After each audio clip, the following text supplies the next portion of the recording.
दोस्तों 2024 की salary list तैयार हो चुकी है। बीसीसीआई ने अनाउंस कर दिया कि किस किस को कितने पैसे मिलेंगे। ये 2024 से लेकर 2025 तक के लिए किया गया है, यानी कि अगले एक साल तक के लिए भारत के किन खिलाड़ियों को कितने पैसे दिए जाएंगे, ये सब कुछ हम आपको इस वीडियो में दिखाएंगे। साथ ही साथ कौन से वो दो बड़े खिलाड़ी हैं जिन्हें रातों रात सेंट्रल कॉन्ट्रैक्ट से नाराज बीसीसीआई ने बाहर का रास्ता दिखाते हुए उनके करियर को 440 वोल्ट का झटका दिया है, तो उन्हें कुछ पैसे ही मिलेंगे या नहीं। रोहित से लेकर विराट, बुमराह, सूर्या, रिंकू सिंह को आखिर कौन कितने पैसे अगले साल तक दिए जाएंगे, सब कुछ हम आपको दिखाएंगे, तो हमारे साथ अंत तक बने रहिएगा। लेकिन उससे पहले आपको क्या लगता है कि रोहित, विराट और बुमराह, शमी में किसे सबसे ज्यादा पैसे मिलने चाहिए? अपनी राय नीचे कमेंट बॉक्स में जरूर बताएं। तो चलिए दोस्तों, वीडियो को शुरू करते हैं और देखते हैं कि दुनिया की सबसे अमीर क्रिकेट बोर्ड बीसीसीआई अपने खिलाड़ियों को कितने रुपए देती है। इस लिस्ट में हम आपको आज पूरी डिटेल दिखाएंगे। तो सबसे पहले हम शुरुआत करेंगे ग्रेड सी से। तो ग्रेड सी में जो खिलाड़ी होते हैं उनकी सैलरी 1 करोड़ रुपए एक साल में होती है, यानी कि जो भी खिलाड़ी ग्रेड सी में है उन्हें साल भर खेले या ना खेले उन्हें 1 करोड़ रुपए दिए जाएंगे। और स्पेशल बात, कॉन्ट्रैक्ट में उन्हीं खिलाड़ियों की जगह दी गई है जिन्होंने भारत के लिए कम से कम 3 टेस्ट मैच या फिर 8 वनडे या फिर 10 टी20 इंटरनेशनल मैच खेले हैं। इस ग्रेड में इस बार बीसीसीआई ने कुल 15 खिलाड़ियों को शामिल किया है। तो चलिए अब हम आपको बताते हैं ग्रेड सी में इस बार कौन कौन से खिलाड़ी चुने गए हैं। तो ग्रेड सी में जहां अपनी दमदार परफॉर्मेंस के दम पर रिंकू सिंह और तिलक वर्मा शामिल हो चुके हैं, जिन्हें उनकी लगातार बेहतरीन परफॉर्मेंस का इनाम दिया गया है। तो वहीं उनके अलावा ऋतुराज गायकवाड़ भी सूची में शामिल है। शार्दुल ठाकुर तो पहले से इस लिस्ट में थे। वहीं शिवम दुबे का भी प्रमोशन हमें देखने को मिला है। उनके अलावा रवि बिश्नोई और जितेश शर्मा जैसे युवा खिलाड़ी भी बीसीसीआई से कॉन्ट्रैक्ट पाने में सफल हुए हैं।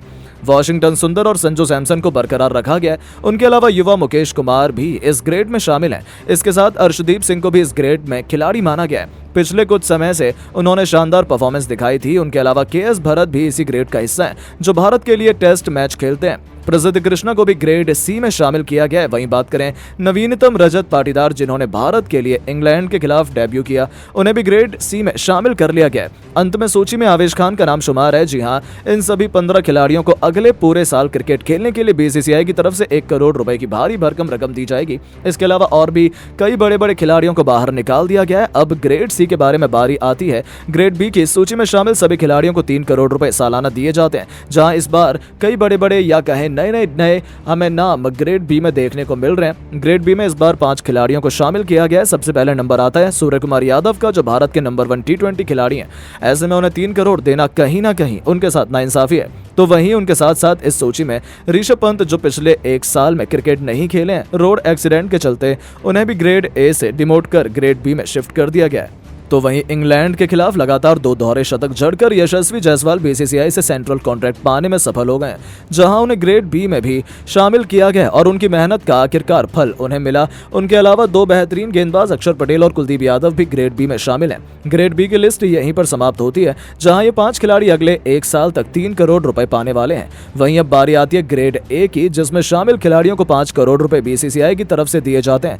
ऐसे में इस बार इस सूची में 6 नाम शामिल हैं, जहां पर मोहम्मद सिराज से लेकर केएल राहुल को प्रमोशन दिया गया है। जी हां, सबसे पहले तो इस सूची में रविचंद्रन अश्विन का नाम आता है, जो दुनिया के नंबर 1 गेंदबाज हैं। उनके अलावा वर्ल्ड कप में तहलका मचाने वाले मोहम्मद शमी भी ग्रेड ए में शामिल हैं। हालांकि वो अगले कुछ समय तक क्रिकेट नहीं खेलेंगे, लेकिन वर्ल्ड कप के लिए वो भारत के अहम हथियार साबित होने वाले हैं। उनके अलावा मोहम्मद सिराज भी अब शमी और अश्विन के साथ ग्रेड ए में शामिल हो चुके हैं। ये उनके लिए प्रमोशन की तरह है। उनके अलावा केएल राहुल भी प्रमोशन उनको दिया गया है। आखिर हो भी क्यों ना, वो टीम के उपकप्तान भी हैं। तो वहीं शुभमन गिल भी अब ग्रेड ए की सूची में शामिल हो गए हैं। ये उनके लिए किसी सपने से सच होने जैसा है। उनके अलावा बेहतरीन ऑलराउंडर हार्दिक पांड्या भी ग्रेड ए के खिलाड़ी हैं। वो अधिकांश समय टीम से बाहर रहते हैं, लेकिन फिर भी बीसीसीआई उन्हें 5 करोड़ रुपए सालाना देने के लिए तैयार है। इसी के साथ ग्रेड ए लिस्ट भी खत्म होती है। इसके बाद अब बारी आती है ग्रेड ए प्लस की, जिसमें शामिल खिलाड़ियों की सबसे अधिक 7 करोड़ रुपए सालाना दिए जाते हैं। इसमें चुनिंदा सिर्फ 4 खिलाड़ी हैं जो ग्रेड ए प्लस में शामिल किए गए हैं। सबसे पहले तो भारतीय कप्तान रोहित शर्मा का नाम आता है,